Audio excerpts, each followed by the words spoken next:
Joey Badass is 2000. It is 14 songs, 53 minutes long, 52 minutes 54, whatever. And this is Joey Badass's third project. We had Yep. 1999 and 2012 as like debut mixtape that really kind of put him on the map. We have Hmm. a couple other mixtapes here and there. All American Badass was his true like second album in 2017, and Yeah. then 2000 comes right here, and it is the most palatable throwback hip hop rap It's album I've heard in quite a while. a hundred Not percent. perfect, This but very is palatable. definitely not perfect, but it is the best paying homage to an era past while still being fresh enough to fit in this decade. It's very actually it's hard to do, especially with that old hip hop sound. We love it. We grew up listening to that, and even some of our favorite artists would say, don't be Uncle Rappy. Like Covert just don't backpacker, go Shot and and Dan over here. yeah, all right. Don't just make it sound like just a throwback. Like have some other little hidden tricks or other little things to try to make it sound like yourself in a way, but you can still pay homage to older sounds. It works.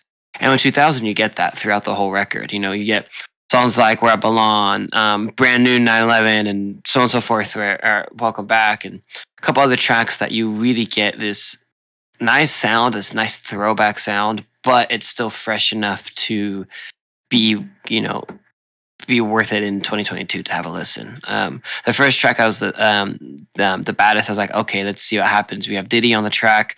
Let's not get into Uncle Rappy for the whole album, and I was kind of worried into it, but pleasantly surprised with how I liked it throughout.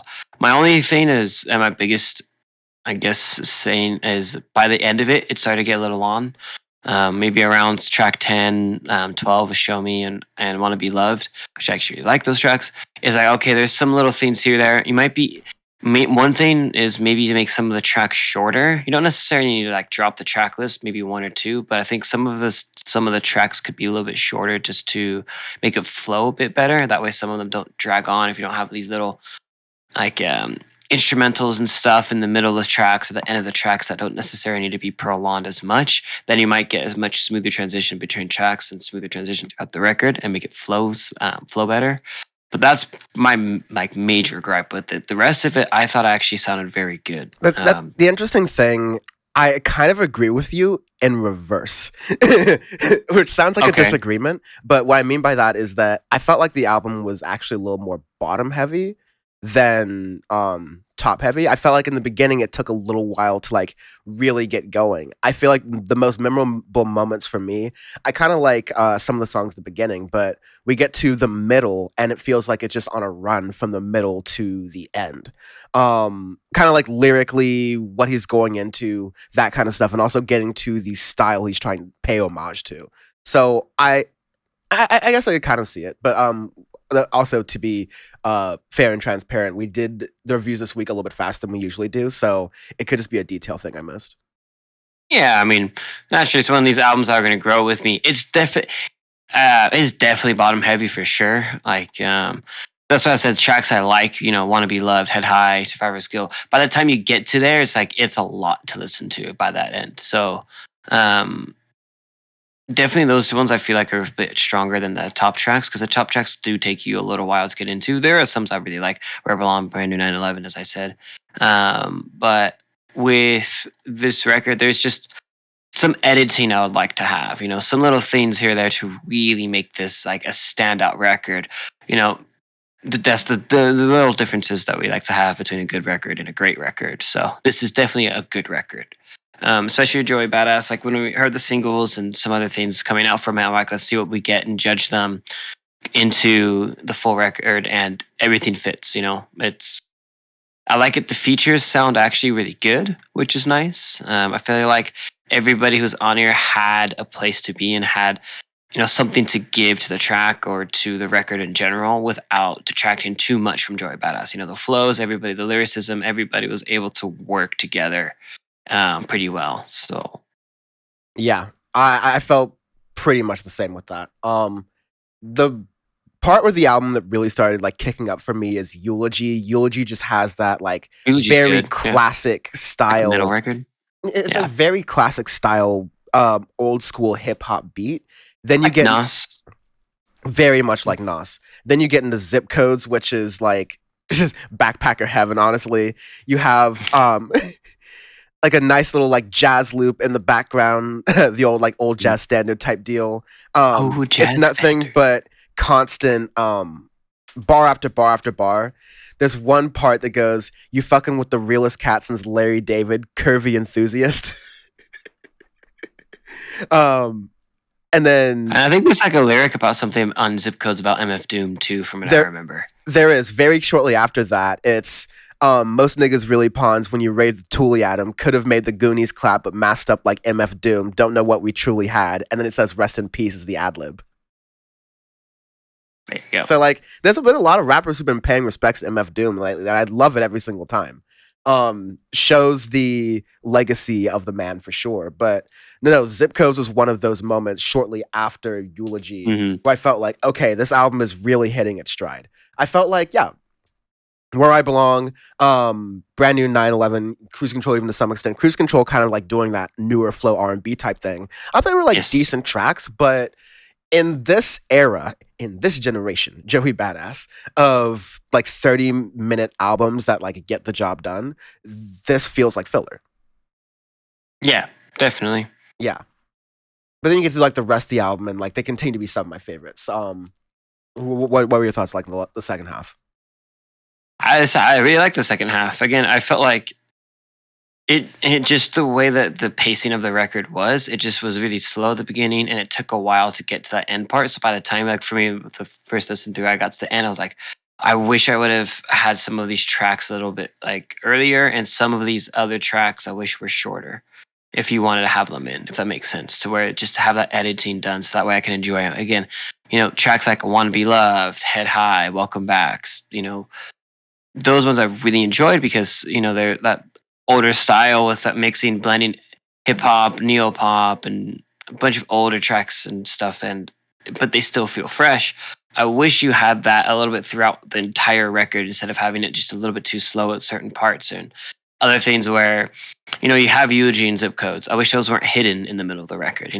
Have them be standouts because they're very good. So, but overall, I think it's actually a very good project, especially in this day and age of, hip hop, rap, trap, the state that it is in it right now of this year. Like there's a lot of us wanting more and a lot of us wanting less with certain parts of the genres. Yeah. And this is one of the better attempts I've heard in a long time of, throwing it back to your 90s, early 2000s beats, but still making it fresh. So Yeah, because there's like a lot in here that's very good. there's artists like West Side Gun and others who Yeah. are like featured on this record who are constantly pumping out records that try to throw back to that sound. Like there's like old heads for a reason, It, right? And there's an audience for that, but it's not pushing music forward. It's not like trailblazing no. music. This isn't necessarily doing that, but it's the throwback that feels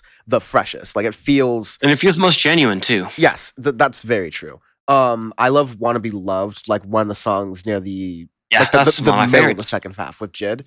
Yeah. It has a classic Jid kind of flow, that sort of Hmm. light. It's very like jazz themed for the definitely this part of the episode, not any other parts. But it's very very good. I like the light taps of the drums that you usually get with like a Jid song, and all their flows are just immaculate. It's a really good pairing between the both of them. Yeah, much agreed.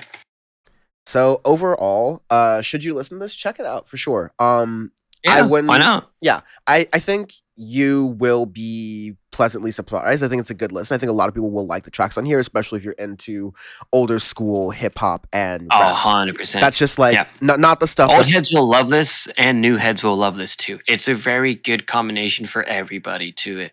And I think some other artists can get ideas from this of how to make, you know, even a modern-ish rap album to stand out to both old heads and new heads. So precisely. Arbitrary scale this week because we do arbitrary scales because we said what we wanted to say in our review, and if we gave it a ranking system that would water down, let's say, to keep it on brand with the arbitrary scale this week. Literally. It would water down the review itself. So, oh god, that was a layered joke. That was a very layered joke. It's I a didn't realize. super layered joke. We're doing tequila brands this week, not necessarily because we are big tequila drinkers, but because there was a plane that was advertising a tequila brand that crashed in the water off the coast of Huntington Beach, and the person in the plane is apparently alive, but their condition's a little bit unknown right now.